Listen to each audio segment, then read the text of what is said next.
This podcast is sponsored by the Fireman Moving Company. The Fireman Moving Company is the official moving company of WKU Athletics. Not only can they be trusted to move all the coaches in and out of Western, but they can move you anywhere nationwide. The Fireman Moving Company is owned and operated by firemen and is founded by WKU alumni. If you are looking to move sometime soon, give them a call at 270-791-1755 and get yourself a free quote. Welcome to Topper Talk, your number one Western Kentucky athletics podcast. I'm your host, Stephen Moffitt, and I'm joined by co-host Tyler Bailey. Hilltopper Nation, whether it's happening on the hill or on the road, grab those red towels, stand up and cheer, because it's up next on Topper Talk. All right, welcome back, and thank you for downloading and listening to another episode of the Topper Talk podcast, your number one source for WKU sports news and information. We are the only year-round WKU podcast and the only WKU podcast that covers every sport and every athlete at WKU. We are also a proud member of the College Huddle podcast community.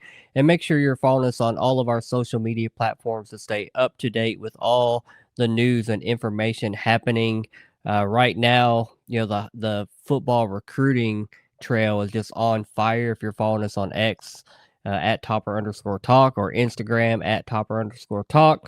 I always recommend those, or Facebook or TikTok. Man, just stay up to date with us, man. That's what's going on. And, you know, all that information is being disseminated there as it happens in real time.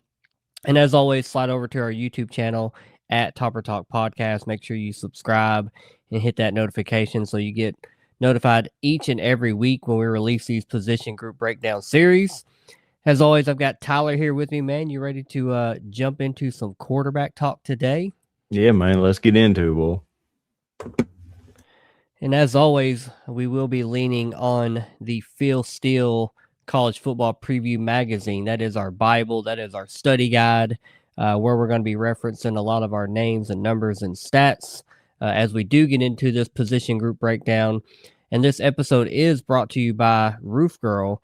If you have a leaky roof, shingles detached, faded, or just plain blah, don't just call any roof company. Call Paula with Roof Girl.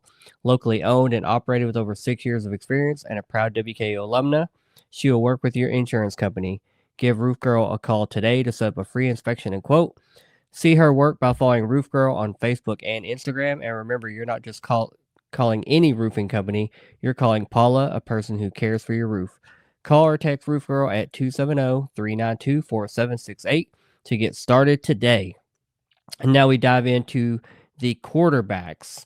And as always, Phil Steele ranks every position group in Conference USA 1 through 10, the 10 teams that we have. And since we're talking about quarterbacks today, he has the WKU quarterbacks ranked as the third best position group in Conference USA. Just as it pertains to quarterbacks. And this isn't only the starting quarterback. This is going to be the whole quarterback room as a whole. He has us ranked third. We are behind two teams that are tied for first, actually, and that is Delaware and Jacksonville State. I semi-understand they both have some returning quarterbacks that were very productive last year. But I did find it interesting that he has us tied with MTSU and Liberty for third. So 2-way tie for first, 3-way tie for third. So kind of a logjam of, you know, some really good quarterback play, honestly, to be expected in Conference USA. Now, diving into our quarterback room, first, we always talk about the players that we lost from last year's position group. And obviously with the quarterback room, we have to start with seventh-year senior Maverick McIver. Last year, he threw for 2,062 yards, 12 touchdowns, and 6 interceptions. Obviously, came over with offensive coordinator Rick Bowie from Abilene Christian. You know, there was a lot of, you know, WKU nostalgia when we had that offensive coordinator and quarterback, you know, duo coming over. I think we all were just having visions of that 2021 Bailey Zappi and Zach Kitley season that we had. And just, you know, maybe we're going to have some magic and, you know, a guy throw for 4, 5, 6,000 yards like we did in 2021. Wasn't meant to be. Maverick, you know, had a little bit of a rougher season or campaign, ended up with an injury. Started the first half of the season, didn't start the second half of the season as he got injured and hurt his shoulder, his pectoral, whatever it was. Missed the last 6 games of the season, but then in a fitting into his career and his season, was able to come back in the New Orleans Bowl when Rodney Tisdale was having some struggles, came in and helped lead us to a victory in the bowl game and won the bowl game MVP honors. So really appreciate Maverick for what he did, and obviously that's a big loss to the quarterback room with his eligibility expiring. And then we also have to talk about Tucker Parks, 6'2". He was 205 pounds. He only appeared in one game in his career at WKU. That was last year versus New Mexico State. He had 2 rushes for 6 yards, and he was 0 for 2 in passing. And I guess in a bit of a full circle moment, he transferred to Abilene Christian, which, obviously where Maverick came from. So I don't know if there was any coercion there, like, hey, I know a good school down in Texas. He also is from Spring, Texas, so that's down closer to his home. I don't know if it's playing time. I don't know if it's just being away from home, homesick, that led to his departure to transfer down to Abilene Christian. But we obviously wish Tucker best of luck. And then lastly, on the quarterback list that we've lost from the 2025 roster is Owen Loy. He was a freshman last year from Russell County here in Kentucky. Have not seen any news on his departure, if he just retired from football, stepped away, if he transferred. Have no idea. He's just not on the 2026 roster. Not any news posted online of where or why he is not on the 2026 roster. So, Tyler, I guess jump in and talk about these 3 guys that we lost. Obviously, Maverick is the big name, the big gun. Losing him is obviously, impactful to Western, but I think we're going to be okay as we move forward and talk about the guys still on the roster. But talk about these guys that we're losing and not going to have on the roster this year. Yeah, so Maverick, he came in, he threw for, over 2,000 yards. He also had 3 Conference USA Offensive Player of the Week honors in the August 25th, September 1st, and October 6th game. And the fact that he had to miss, multiple games late in the season, got healthy, still willing and able to come back and help out the team whenever Rodney went down, or not went down. Rodney was having trouble. Just shows how unselfish he was, and that's a lot of experience that walked out the doors for the last time there. But I feel like we're going to be in good hands. Tucker Parks, he didn't really do too much. I hope the best for him in the future. And then Owen Loy, I hope wherever he is, he's happy.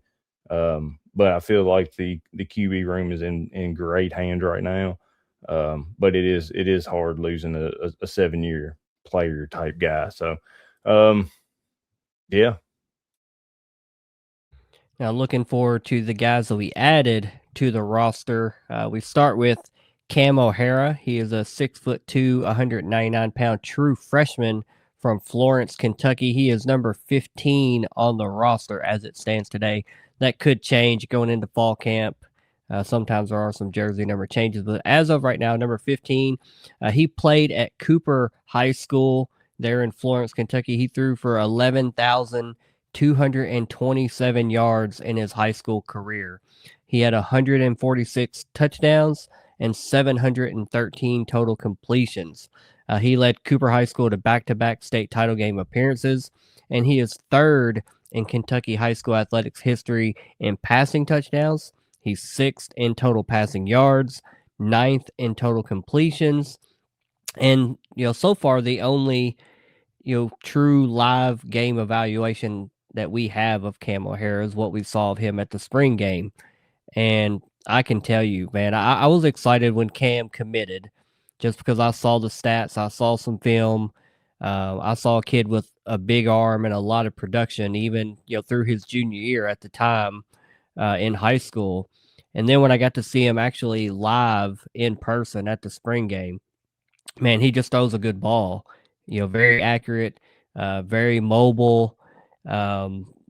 Just throws a pretty ball. You could tell he has a strong arm, made a lot of really impressive reads and throws He's one of those players that, being a Kentucky kid, you hope you can keep him around. Obviously, very productive. Threw for a lot of volume and a lot of yards in high school. I hope he doesn't have to play this year, even though I think he's talented. And if he gets on the field, whether it be by injury or just he plays himself onto the field, I think we'll be in good hands. But I would love for him to get the red shirt, develop his body more, learn the playbook, the Helton system, and maybe develop some rapport with some of the wide receivers, for future game action. But man, real excited for what Cam O'Hara could be as far as the future goes as a potential starting quarterback in a Hilltopper uniform. Tyler, what are your thoughts on Cam as we bring in this true freshman with a lot of big stats in high school?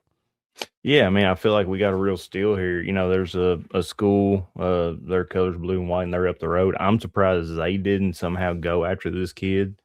Just shows kind of the incompetence of those up the road. But I mean, you got a kid that's top 10 in Kentucky history wise in passes, yards, and completions. I mean, that's pretty good, and to lead your team to back Kentucky high school basketball championship games just speaks volumes. And granted, I didn't get to go to spring game, so I didn't get to see him in person. But going by the stats and the numbers, this dude has an amazing arm, and he came to a school that is known for high production, high passes, little top 10 play of the day type plays. So I think this kid is great. Granted, I'm with you. I'm hoping he doesn't have to play this year, just because of injury or something like that. But I feel like if he has to, this kid will go out there and play lights out on the field. Yeah, I'm really, really looking forward to talking about him over the next several years. I feel like he's going to be a player, and one I'm looking forward to watching. The next player, the next quarterback we're going to talk about added to the roster for 2026 is Brock Glenn. He is a 6'2", 215-pound redshirt junior. He is a transfer from Florida State University. He is number 11 on the roster. He is originally from Covington, Tennessee, so just down the road. While he was at Florida State, he appeared in 16 games with 7 starts, including the 2023 ACC Championship game and the Orange Bowl. In 2025, just this past season, he appeared in 4 games. He was 6 out of 10 passing for 69 yards. Very nice with 2 touchdowns. He also has 7 rushes for 43 yards. In 2024, he appeared in 7 games. 5 of those were starts. He was 51 out of 114 passing for 597 total yards, 4 touchdowns, and 97 rushing yards. And then in 2023, he appeared in 5 games with those 2 starts that I mentioned earlier, and he had 19 completions for 229 yards. Interesting note, he is the only true freshman quarterback to make his first start appear in a Power 5 conference championship game in at least the last 20 years. So his first ever start came in that ACC championship game while he was at Florida State. And then he started in the Orange Bowl the very next week. Now, coming out of high school, he was a 4-star prospect and the number 13 quarterback nationally as ranked by 247 Sports. Looking at this year, maybe what to expect from him, have yet to see him play live ball. Seen some clips from him during his time at Florida State. Pretty interesting that he was there at a Power 4, Power 5 school in the ACC and starting ball games. He did not dress for our spring game exhibition this year. I think he was nursing a small injury, and just as a precaution, he did not participate. Though he was, expected to be healthy and fully cleared before fall ball. So, I think this is a really interesting addition. Some talent, some depth, someone that can probably push, a Rodney Tisdale on the roster and just help to make him a better, young quarterback that he is, and help develop him, to being that likely starter and already knows the system. I really think it's kind of a win-win situation in terms of looking at talent and depth, because I mean the last 2+ years we've had to go to the bench due to injury. TJ Finley got hurt, Caden came in last year, Maverick got hurt, Rodney came in. So we hope that doesn't happen. But if it does, I think we have a guy on the bench with some game experience that could step in and lead this team. Tyler, what are your thoughts on Brock Glenn and his addition to the roster? Well, see, I was excited for him whenever he got brought in because you see someone come in with P5 game experience. Florida State University is no small P5. They have been good. They produce some NFL talent. But maybe he just needed a change of scenery. Maybe he saw the writing on the wall, or whatever it is. I don't know the situation down there at Florida State, but I'm glad we got him. It is impressive that he's the only true freshman quarterback to make his first start in a conference championship game. So you look at he was a 4-star prospect, and number 13 QB nationally. Those are all good numbers, and iron sharpens iron. So I think him being on the roster only makes Rodney better. And granted, yes, if Rodney does go down with an injury, I feel like we're in good hands there between him and Cam O'Hare, because Brock will make Cam better. This year, if he stays next year, I just feel like he's going to make the QB room even better than what it already is. Yeah, absolutely. Just a invaluable depth piece. No matter if he's a starter, if he's just a bench player, whatever his role ends up being here at Western Kentucky. At this point, it's just conjecture. We're guessing. We're hoping and guessing, what his role will be. But if nothing else, he is a veteran presence in that room, in that locker room. Similar to what Maverick was last year. A 7th-year player. You can't replace that with just stats. That's a valuable mind to have there. Looking at our returning quarterbacks that are still on the roster, there's just one, but it's quarterback Caleb McMickle. He's a 6'2", 202-pound redshirt sophomore. He is number 10 on the roster. He's originally from Roswell, Georgia. He transferred in last season from Houston. He did not play in any game action last year in 2025. He also did not play in 2024 while he was at Houston. He had an injury during fall camp and redshirted that season. And then he did not play in 2023, which would have been his true freshman season there at Houston. Coming out of high school, he was a 3-star prospect. He was the number 59 overall quarterback, according to 247.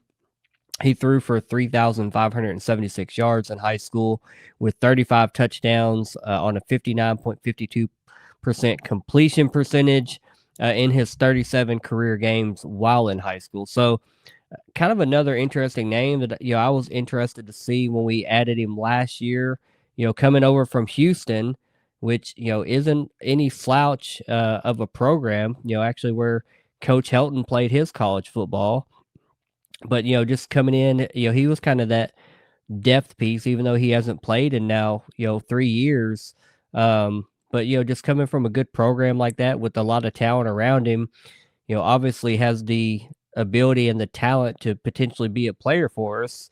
Didn't come to fruition last year, obviously, with Maverick going down and Rodney stepping into that role and doing a very fine job. But interesting that he returns. I like having him on the roster, I like having some continuity and some options there. If we do have some, variability in the roster or health or just whatever could happen this season as the season plays out. It is a brutal and physical game.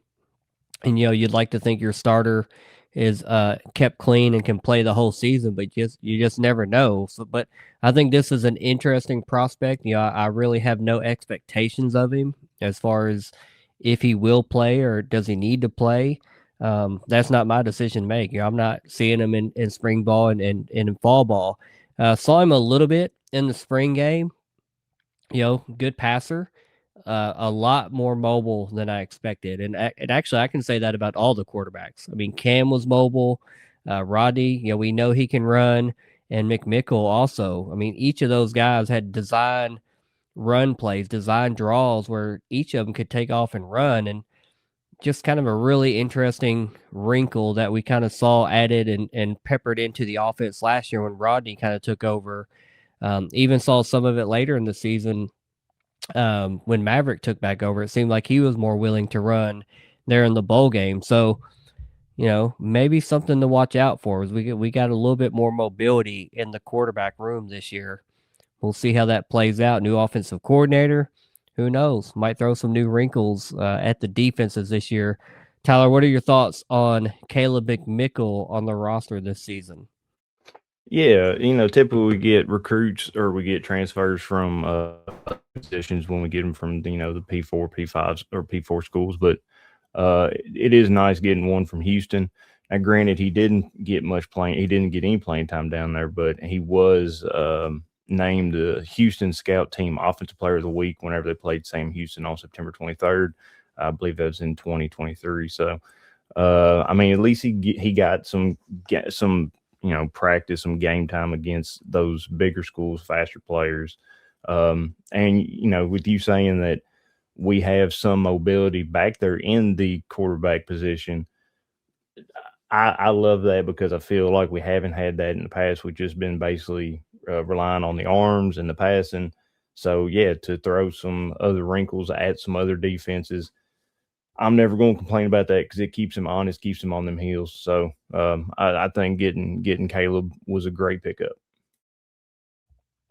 And then lastly, talking about our last returning player, and this one is our expected starter for the 2026 season. I think this is pretty much across the board. Most people would agree on this that Rodney Tisdale Jr., the returning 6'2", 190-pound redshirt sophomore, he is number 16 on the roster. He's originally from Jacksonville, Florida. This will be his third season at Western Kentucky. He appeared in 9 games in 2025 as a redshirt freshman.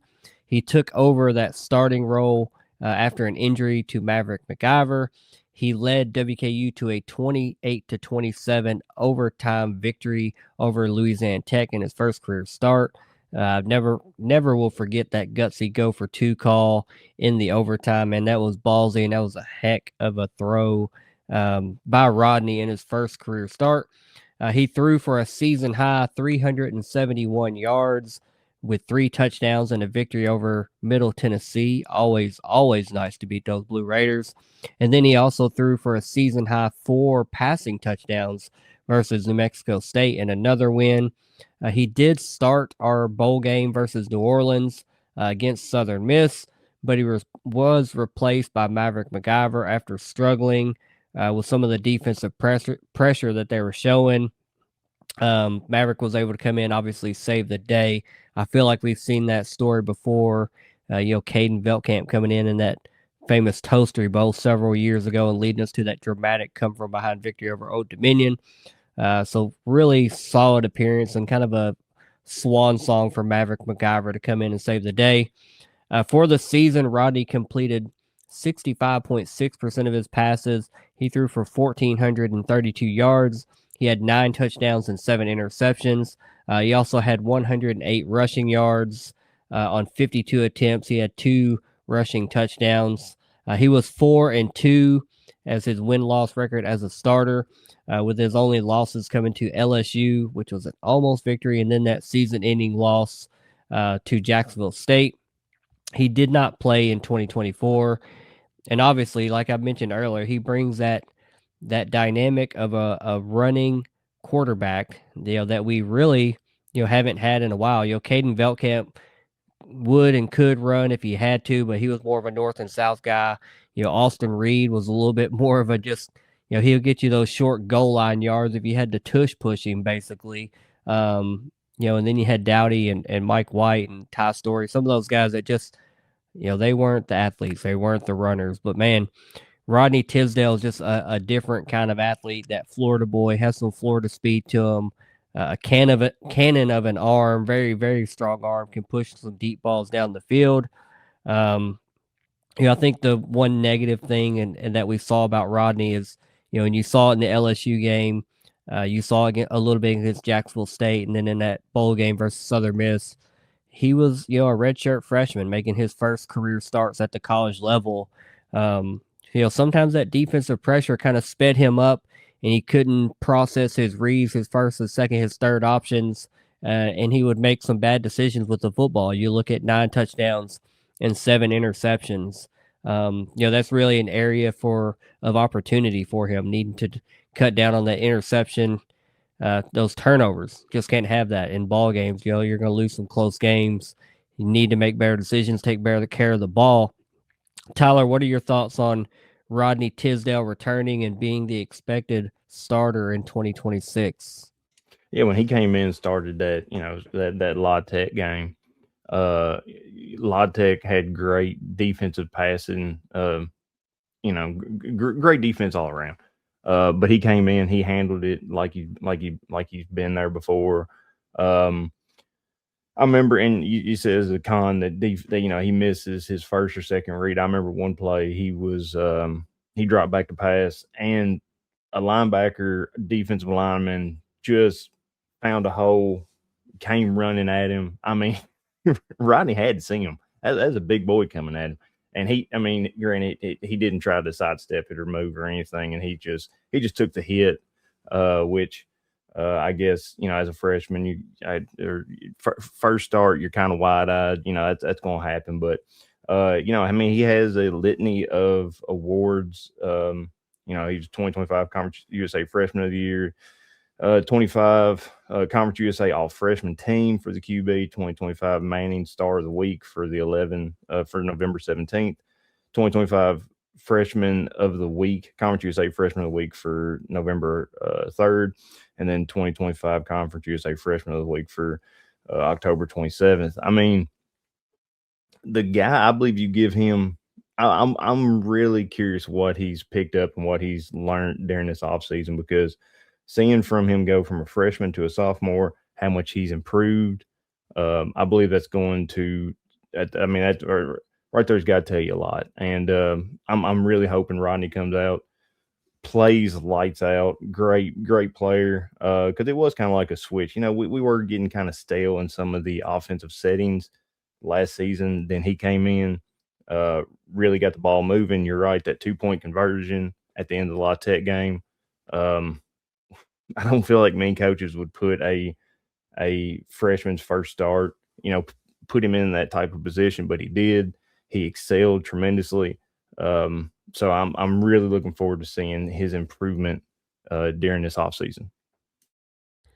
One of the first things I remember about Rodney Tisdale, and this is going back to, if you go back and listen even to the quarterback episode last year, when he was just a redshirt freshman and had never appeared in a game. I remember when he was a true freshman and came onto campus, was here for spring ball, going into fall ball, talking to a staffer, talking to Jure about, how's the team look, how the quarterbacks look. And I remember Jure Thurman saying to me, shout out Jure, if you're listening. I know you're at UNT now, but we still love you. But man, Jure was like, man, this Rodney Tisdale kid looks good. He has a whip on him. He is going to be a player. Obviously didn't see him in action in 2024. Didn't need to see him. Took his red shirt. And then last year when he got his opportunity, like you said, that La Tech game, he came and balled out. And then 371 yards versus Middle Tennessee, 4 touchdown passes versus New Mexico State. He's a player, and he's a young player, still getting his first licks and first snaps at the D1 level. So, man, I'm real excited for what the future could hold with Rodney Tisdale and with his ability. And like you said, that growth and that expected, maturation and just getting better and coming into this season as the expected starter. Even though that's not a given, he's got to go out there and earn it.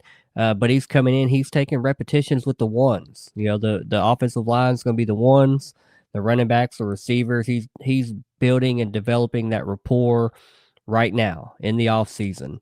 Leading, coming out of spring ball, leading into fall camp. The job is his to lose. I expect Brock Glenn and Caleb and Cam and the guys behind him to push him to be his best. But Rodney has the heads up. He started the games last year. He's been around now. This is his third season. He knows the playbook. He knows these wide receivers. It's his job to lose. So, man, I'm real excited for Rodney. Real excited to see what kind of step forward he takes as far as his performance his decision making, his reads, and just his ability overall in the field because he has all the physical tools and talent in the world. And he can be a special quarterback for us in a multitude of ways. And I'm excited to see that. Now we're going to jump into some questions that we ask of or will ask of every single position group as we review them this summer. Tyler, first I'm going to ask you, and some of these are going to be pretty obvious answers, but I've got to ask them anyways. Tyler, who is going to be the hardest player to replace in the quarterback room from 2025? It's got to be Maverick McIver. That 7 year start, that 7 year player, that knowledge he has, it's going to be invaluable to replace. Yeah, it's Maverick McIver for me as well. I'll take a seventh year player, especially one coming over with his offensive coordinator. I hate that it ended with a injury that kept him out the second half of the season. But like I said earlier, it was a fitting into his season and his collegiate career that he was able to come back and help lead us to a victory in that New Orleans Bowl over Southern Miss. Heck of a player, a tough player, represented WKU very well. Had several very good games. Like you said, he was Offensive Player of the Week several times early on in the season before he got injured. Tried to play through it, but ultimately handed the starting position over to Rodney. And didn't see it again for the rest of the season. And that's a senior leader that was still there and with him and helped coaching him on the sideline, just letting him know what he's seeing in film and in real time on the field. So a lot of respect to Maverick and a lot of just best wishes to him as he goes on in his next chapter of life. Didn't see his name called in the NFL draft, no camp invitations as of yet. Who knows? Maybe he'll land somewhere in a different league. UFL, Indoor Football League, Canada Football League. Who knows? If he wants to keep playing, there's going to be an opportunity out there somewhere because he has the arm talent, but he's definitely going to be the toughest to replace from last year's roster. Now, Tyler, who is going to be your breakout player for the 2026 quarterback room this year? Dang, that's tough because Rodney Tisdale, I don't know if you could even say he's going to be a breakout player because he broke out last season. So with this one, I'm torn between Brock and Cam. I'm going to go just because they have more experience. I'm going to go Brock Glenn on this one. No offense to Cam O'Hare. If you come in, I hope you do good. I hope you ball out, but I'm going to go Brock Glenn on this one since he does have some college playing experience. And I just feel, I just feel like he could be a good backup. Yeah, I hear what you're saying on Rodney. Hard to call him a breakout player because he did get some starts last year and made a name for himself. CSJ Freshman of the Year, Freshman of the Week 2 times, all freshman team, but still making his first ever starts as a D1 player. Didn't not a ton of stats, 1,400 yards, 9 touchdowns, 7 interceptions. I think Rodney's got a lot more to prove.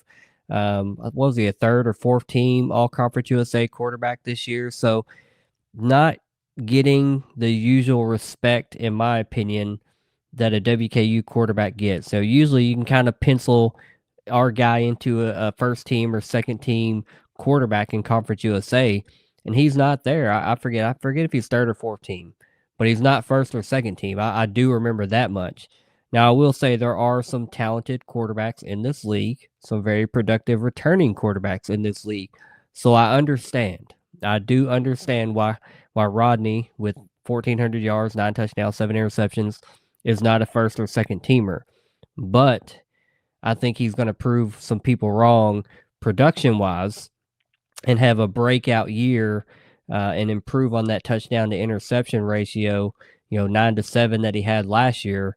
Give me Rodney Tisdale, the known and expected starter that is returning. I think Rodney is going to open some eyes and take a major step forward this year and prove that he's a first or second team caliber player in this league, just like a Western quarterback always is.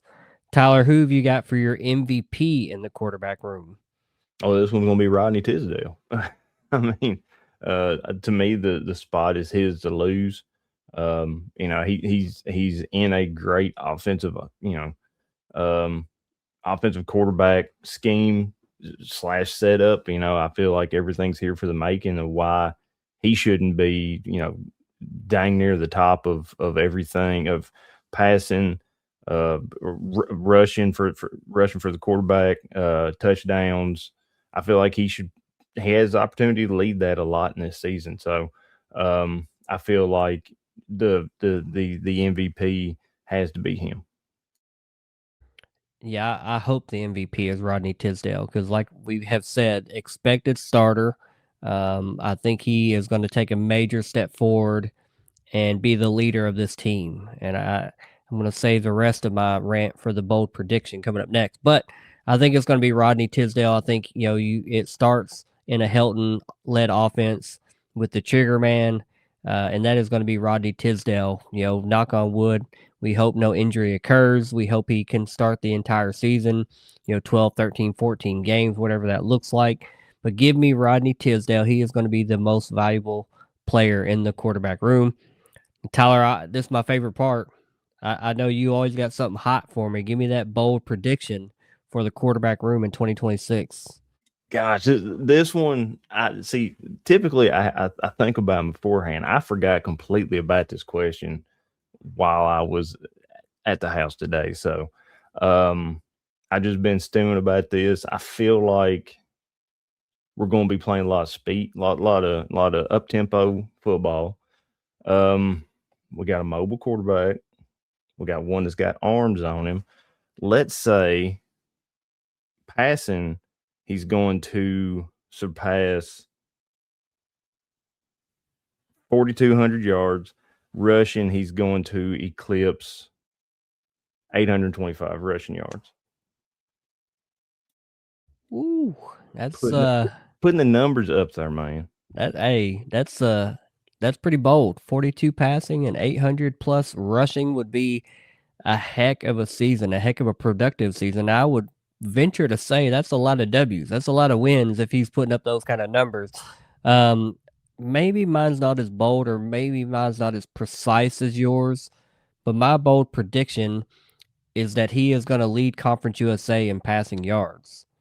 And I maybe if you historically look at WKU quarterbacks, maybe that's not bold as far as we've had the Dowdies and the Austin Reeds and the Mike Whites that have done it and done it and done it. And Caden Veltkamp practically did it, and he didn't start for the first 3 games of the season.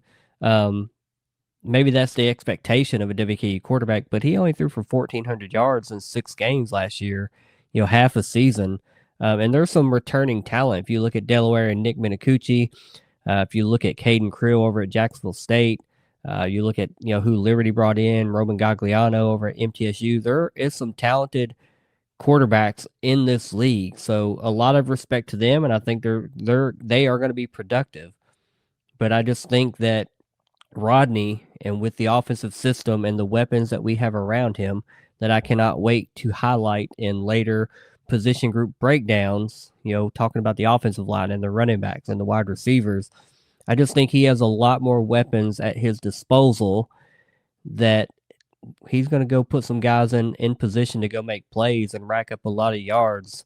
Hopefully, a lot of touchdowns go with that, and hopefully, a lot of wins to go with that. But I think he leads Conference USA in passing yards. I don't think that's expected of him by the peers and the others in Conference USA. I think they see him as a good, athletic, and mobile quarterback, but not a guy that's going to throw for 4,200 yards, what you have out there predicted. But I think he can do that, and it would not surprise me, whatever that number is, if he leads Conference USA in passing yards. So give me that as my bold prediction. And man, I love this time of the year evaluating the roster, talking about every single player. I love that we're diving into it now, heading to July real soon. The Feel Steel magazine, the hard copy, the physical copy is in hand. We've had the digital access for a couple weeks now, but not quite the same as busting open that hard copy magazine, hanging out on the front porch and just studying over not only our roster, but the rest of the teams in Conference USA and just getting ready for the season. You can argue this quarterback room probably one of the most important positions on the field for air raid, pro raid, whatever you want to call it, the offensive system led by Tyson Helton. But just enjoy the process, talking about the roster, learning these names and who these guys are and what to expect of them. And just really looking forward to continuing this series over the summer. And just really looking forward to football season, man. We're just less than 80 days away now. So it's getting close. July's right around the corner. August will be right behind it. And then September's game 1. So we're getting close, Tyler, man. Hit us with your final words and take us on out. Yeah, where's this year going? It just seemed like you blink and it was just March a few days ago. But yeah, it's crazy that less than 80 days from kickoff of the first game of the college season. But yeah, this part of the season is always one of my favorites because we get to learn the players, get to learn their stats, learn what they're good at, what they've hopefully improved upon. So yeah, I mean, it goes in depth into the roster, and that's something that as a fan, as a sicko, I guess people don't realize. But this I'm here for. So with that, I'll say, Moff, who has it better than us, man? Nobody, buddy. You know it. Y'all go Tops. Go Tops. Later, guys. See you.